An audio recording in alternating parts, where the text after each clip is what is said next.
Hi, அனைவருக்கும் வணக்கம். ஓம் சாய்ராம், ஜெய் ஜெய் சாய்ராம், குருவே சரணம், குரு கடாட்சம். இன்றைக்கி எதை பார்க்கலான்னா, பகவான் என்னென்ன பண்ணிகிட்ருக்கார்? படைத்தல், காத்தல், அழித்தல் மூணுமே பண்ணிகிட்ருக்காரு இல்லைங்களா? இது மூணும் தான் நம்மளுக்கு தெரியும் இல்லைங்களா? அடுத்தது நாலாவது தான் ஒன்று இருக்குது. என்னது? மறைத்தல். எதை மறைச்சிட்ருக்கார் பகவான் பார்க்கலாங்களா? இப்போது நாம் சுவாசம் எதுக்காக தியானம் பண்ணும்போது மூச்சு கவனிங்கன்னு சொல்லிகிட்டே இருக்கிறதுன்னா, வெளிமுகமாக மூச்சு வந்துட்டு இருக்கும்போது என்ன ஆகும்னா, இந்த புற வாழ்க்கைக்கு உண்டானதை மட்டும்தான் நீங்கள் தெரிஞ்சுக்க முடியும். சரிங்களா? இப்போ மூச்சு வெளியே வந்துட்டு போயிட்டு இருக்கு இல்லைங்களா? இப்போ மூச்சானது வெளியே மட்டும் வந்துட்டு போயிட்டு இருக்கும்போது என்ன ஆகும்னா, இந்த வெளி உலக வாழ்க்கையை மட்டும்தான் நாம் புரிஞ்சிக்க முடியும். பகவான் எதை மறைச்சி வச்சிருக்கார்? வெளியே வருகின்ற மூச்சை உட்புறமாக நாம் திருப்பும்போது அப்பொழுது தான் நம்ம நாலாவதாக பகவான் சொல்கிற இந்த மறைத்தல்ன்றதை நாம் கண்டுபிடிக்க முடியும். உள்ளுக்குள்ளேயே மறைச்சி வச்சுருக்காரு. நம்ம என்ன பண்ணுறோம்? ஒவ்வொன்றையுமே வெளியவே தேடிட்டுருக்கோம் இல்லைங்களா? எல்லாத்தையுமே ஆன்ம தேடல்ன்ட்டு வெளியவே தேடிட்டுருக்கோம். எல்லாத்தையுமே பகவான் நம்ம உள்ளுக்குள்ளேயே மறைச்சி வச்சுருக்கார். அதை தான் மறைத்தல்னு சொல்கிறது. சரிங்களா? அப்போ அதை கண்டுபிடிக்கணுன்னா என்ன பண்ணணும்? இப்போ எதுக்கு பயிற்சி பண்ணும்போது மூச்சை கவனிங்க, மூச்சு தான் மெயின் அப்படின்னு சொல்கிறோம் இல்லைங்களா? எதுக்காக? அந்த பயிற்சி பண்ணிட்டு உட்காந்துட்டு இருக்கும்போது உடம்பை கவனிக்கணும், மூச்சை கவனிக்கணும். மூச்சுவே குரு. மூச்சை பிடிச்சிட்டிங்கன்னா மூச்சுவே உங்களை வழிநடத்தி அடுத்தடுத்து என்ன பண்ணணும்னு கூட்டிகிட்டு போயிட்டே இருக்கும். யாருக்கிட்டையுமே எதுவுமே கேட்கவே தேவையில்லை. சரிங்களா? அப்போது மூச்சை கவனிக்கும் போது என்ன ஆகும்? இப்போ சுவாசம் வெளியே வந்துட்டு போயிட்டே இருக்குது இல்லைங்களா? இப்போ மூச்சை பயிற்சி பண்ணிட்டு உட்கார்ந்துட்டு இருக்கும்போது மனமானது அடங்கிடும். மனமானது அமைதியான உடனே என்ன ஆகும்னா, இப்போ வெளியே வந்துட்டு போயிட்டு இருக்க மூச்சானது உள்முகமாக திரும்பிடும். சரிங்களா? அது கவனிச்சாதான் கண்டுபிடிக்க முடியும். அப்போ உள்முகமாக போயிடுச்சுன்னா அப்போ என்ன ஆகும்? உள்ளுக்குள்ளேயே குட்டியே அப்படியே சுவாசம் போயிட்டு வந்துட்டுருக்கும். சரிங்களா? அப்போ வெளியே இருக்க மூச்சு உள்முகமாக போய் குட்டியாக அப்படியே உள்ளுக்குள்ளேயே போயிட்டு வந்துட்டுருக்கும். அதுதான் உள்மூச்சுன்னு சொல்கிறது. வெளிமூச்சை உள்மூச்சாக மாற்றும்போது நடக்கும் அதிசயம் என்ன? அப்போ தான் நாம் பகவான் நாலாவதாக மறைச்சி வச்சுருக்காங்க இல்லைங்களா? அதையெல்லாம் அப்போ தான் நாம் கண்டுபிடிக்க முடியும். உள்ளுக்குள்ளே போய் அதெல்லாம் நம்ம மூச்சை உள்முகமாக திருப்பிட்டு அதை அப்படியே கவனிச்சிக்கிட்டே இருக்கணும். என்ன பண்ணணும்னா, ஒவ்வொன்றும் பண்ணும்போது அதுலேயே கவனம் வைத்து செய்ய வேண்டும். அது மிக மிக முக்கியம். நாம் எது செய்யும் பொழுதும் கவனம் முழுக்க அதிலேயே வச்சு செய்யணும்.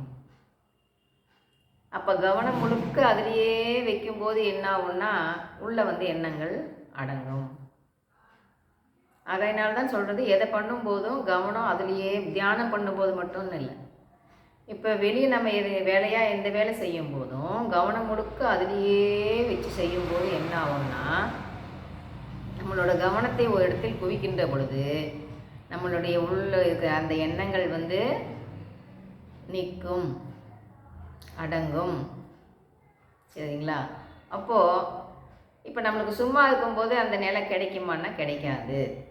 தினமுமே பண்ணுங்கன்னு எதுக்கு சொல்கிறதுன்னா, பயிற்சி தினமுமே பண்ணும்போது மட்டும்தான் கொஞ்சம் கொஞ்சமாக அந்த மூச்சானது அந்த தாட்டினோட எண்ணிக்கை கம்மியாகும் போது மட்டும்தான் அது அப்போ என்ன ஆகும்னா, நம்மளுக்கு அந்த மன அமைதி அப்போ தான் கிடைக்கும். தாட் அதிகமாக ஓடிட்டுருக்கும்போது நம்மளுக்கு மன அமைதி கிடைக்காது. எப்போ அதெல்லாம் கம்மியாகுதோ அப்போ தான் நம்மளுக்கு மன அமைதி கிடைக்கும். அப்போ இதுக்கு என்ன பண்ணணும்? தினமுமே விடாமல் பண்ணிக்கிட்டே இருக்கணும். அப்போ ஒவ்வொன்றும் பண்ணிட்டு உடனே அடுத்ததுக்கு பயிற்சி பண்ணும்போது ஒன்று பண்ணிவிட்டு உடனே அடுத்ததுக்கு போகக்கூடாது. இப்போ ஒன்று முடிச்சிட்டிங்கன்னா என்ன பண்ணணும்னா அப்படியே கவனிக்கணும். மூச்சை கவனிக்கணும், உடம்பை கவனிக்கணும். மூச்சை கவனிங்களேன். ஒவ்வொன்றும் பண்ணிவிட்டு நீங்கள் மூச்சை கவனிக்கும்போது கண்டுபிடிக்கலாம். மூச்சானது உள்முகமாக திரும்பிவிடும். அந்த மூச்சை கவனிக்கணும். அப்படி பழக்கப்படுத்தி நாம் தினமும் பண்ணும்போது என்ன ஆகும்னா ஒரு கட்டத்துக்கு மேலே மூச்சானது உள்முகமாகவே திரும்பிடும். அப்போ வெளியில் இருக்கிற மூச்சை உள்முகமாக திருப்பும்போது மட்டும்தான் உள் ரகசியங்களை நாம் தெரிந்து கொள்ள முடியும். உள்ளுக்குள்ளேயே வச்சுட்டு நம்ம வெளியவே தேடிட்டு இருக்கோம். எல்லாமே உள்ளுக்குள்ளேயே இருக்குது. அதுக்கு நம்ம என்ன பண்ணணும்? வெளிமூச்சு வந்துட்டு இருக்க முடிக்கும். வெளியே புற வாழ்க்கைக்கு சம்மந்தமான இதை பட்டதை மட்டும்தான் நாம் தெரிஞ்சுக்க முடியும். அக வாழ்க்கைக்கு உண்டான சம்மந்தப்பட்டதை நம்ம எப்போ தெரிஞ்சுக்க முடியும்னா உள்மூச்சு ஆகும்போது மட்டும்தான் அது நம்மளுக்கு தெரியப்படுத்தும். சரிங்களா?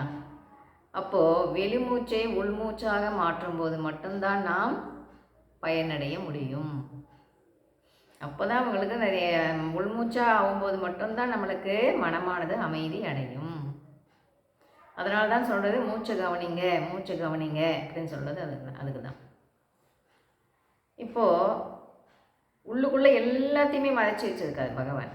உள்ளுக்குள்ளே போகும்போது மட்டும்தான் ஒவ்வொன்றா நம்மளுக்கு புலப்படும். அதுக்குண்டான பக்குவம் அது எல்லாமே சொன்ன இல்லைங்களா? மன தூய்மை, சேவை, தானம், தர்மம், இது எல்லாமே நம்ம ஒட்டுக்கா எப்போ தீயாக வேலை செய்யணும்னு பார்த்தோம் இல்லைங்களா முன்னையே? அதுபோல் நம்ம எல்லாத்தையுமே அதை கடைப்பிடிச்சிக்கிட்டே வரும்போது மட்டும்தான் அதையெல்லாம் சேவை ரொம்ப மெயினானது. அன்னதானம் ரொம்ப மெயின். தினமுமே இது எல்லாமே கலந்து பண்ணிகிட்ருக்கீங்களான்னு கவனிக்கணும்.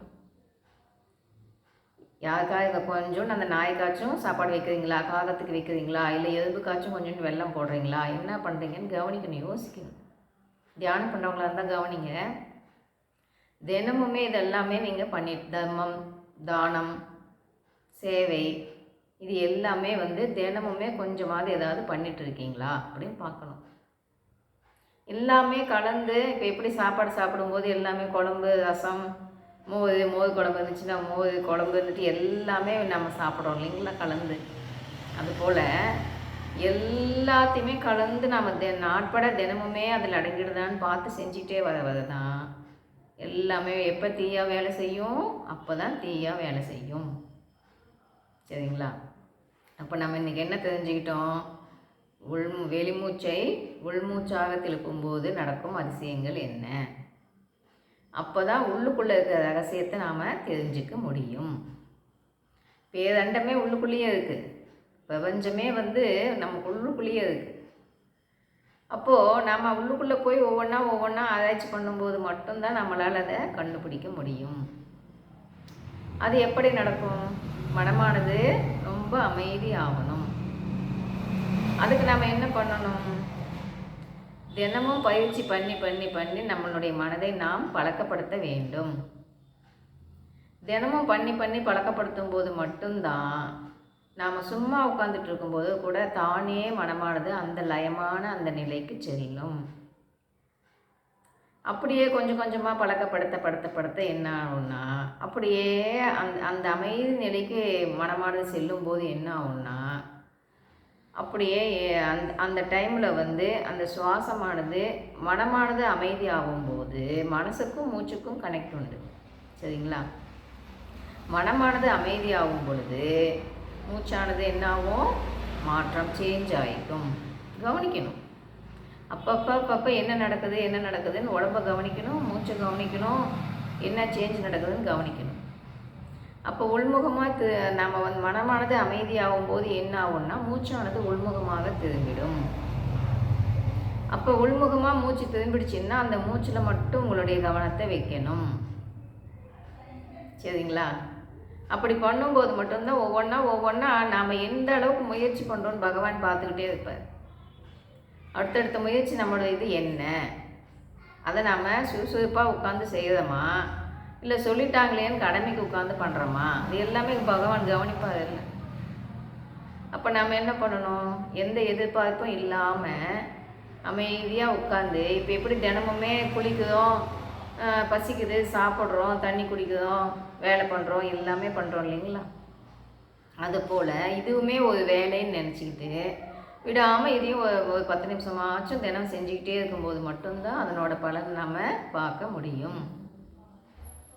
விடாமல் செஞ்சுக்கிட்டே இருக்கணும், விடக்கூடாது. அப்போ இப்போ கிளாஸுக்கு போய் கற்றுக்குறாங்க, என்ன பண்ணுறாங்கன்னா அதை கண்டினியூஸாக பண்ணுறதில்ல. உடனே சேஞ்ச் தெரியாதுங்களே, எப்படி மேஜிக்காக உள்ளுக்குள்ளே போய் கொஞ்சம் கொஞ்சமாக வேலை செய்யணும் இல்லைங்களா? அப்போ நீங்கள் நாம் பண்ண வேண்டியது என்ன? அப்பா, முயற்சி என்னுடையது, முடிவு உன்னுடையதுன்னு விட்டுட்டு முயற்சி மட்டும் நம்ம பண்ணிக்கிட்டே இருக்கணும். அப்படி பண்ணிக்கிட்டே இருக்கும்போது மட்டும்தான் நம்மளுக்கு அது உள்ளுக்குள்ளே போய் நல்லா வேலை செய்யும். அதுலேயே நான் இது சொன்ன எல்லாத்துலேயுமே இது எல்லாமே கலந்து நீங்கள் பண்ணிகிட்ருக்கீங்களான்னு பார்க்கணும். நீங்கள் விரதம் இருக்கீங்களா இல்லையா, கோயிலாக போயிட்டுருக்கீங்களா இல்லையா, அதெல்லாம் கணக்கே கிடையாது. மெயின் எதுன்னா மன தூய்மை ரொம்ப மெயின். செகண்டு, மற்றவங்களுக்கு உதவி ஏதாவது நம்மளால் முடிஞ்ச உதவியை பண்ணுறோமா அது பார்ப்பார். சேவை பண்ணுறோமா, தானம் தர்மம் அதில் கலந்துருக்கா இல்லையா, இது எல்லாமே பார்ப்பார். பார்த்துட்டு தான் எல்லாத்துக்குமே இவன் தகுதி ஆயிட்டான் அப்படின்னு சொல்லிட்டு பகவான் அந்த அற்புதத்தை காட்டும்போது உள்ளுக்குள்ள இப்படிங்கிறதுக்குள்ள ஒரு செகண்டில் எப்படி அர்ஜுனனுக்கு கிருஷ்ண பரமாத்மா போய் நடக்கும்போது இப்படிங்கிறதுக்குள்ள எல்லாத்தையுமே நிறுத்திட்டு அப்படியே உள்ளுக்குள்ள காட்சி காட்டுவார் இல்லையா? அதுபோல் எல்லாத்துக்குமே பகவான் அந்த தகுதி அந்த பக்குவம் அடையும் போது இப்படிங்கிறதுக்குள்ள அப்படியே மேஜிக்காக உள்ளுக்குள்ளே இதுதான் வாழ்க்கை, பார்த்துக்கோ அப்படின்னு காட்டிடுவார். அப்போ அதுக்கெல்லாம் நம்மளை நாம் தகுதிப்படுத்த வேண்டியது நம்மளோட வேலை தானே. அப்போ நம்ம என்ன பண்ணணும், நம்மளுக்கு கொடுத்த வாழ்க்கையை ரசித்து வாழ்ந்துண்டு முடிஞ்ச வரைக்கும் மற்றவங்களுக்கு உதவி பண்ணிவிட்டு என்ன வேணுமோ அவங்கள மற்றவங்களுக்கு பண்ணுற உதவியெல்லாம் பண்ணிக்கிட்டு நாம் விடாமல் இதை பண்ணிக்கிட்டே இருக்கும்போது என்ன ஆகும்னா பகவான் ஆசீர்வாதம் அதில் எல்லாமே நம்மளுக்கு கிடைக்கும். அன்பு மெயின். எல்லாத்துக்கிட்டையுமே அன்பா அறிவான்னு பார்த்தா கூட அதில் எது ஜெயிக்கணும்னு அன்பு தான். அறிவுள்ளவங்க என்ன பண்ணுவாங்கன்னா எல்லாத்துலேயுமே குத்தம் கண்டுபிடிச்சிட்டே இருப்பாங்க. கவனிங்களேன்.